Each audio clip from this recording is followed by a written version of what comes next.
C'est tout un symbole. Un an jour pour jour après le début du mouvement du Maïdan, 5 partis pro-occidentaux ont annoncé la création d'une coalition majoritaire au Parlement, une coalition composée de la force présidentielle, le bloc Petro Poroshenko et notamment du Front populaire d'Arseniy Yatsenyuk. Cette coalition sera capable d'amender la constitution ukrainienne, soulignait notre correspondant.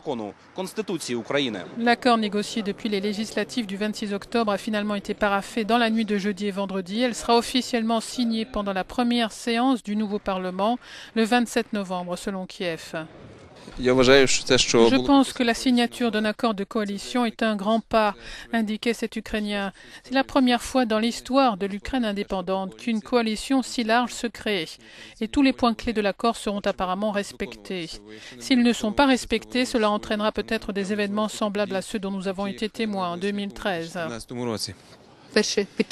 La première tâche, c'est de ne pas laisser nos garçons, nos héros, nos patriotes mourir, ajoutait cette femme. C'est la première tâche à remplir.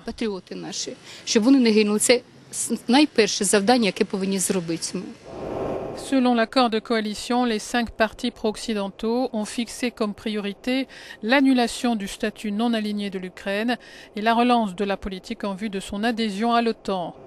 Depuis le début du conflit en avril en Ukraine, plus de 4300 personnes ont perdu la vie.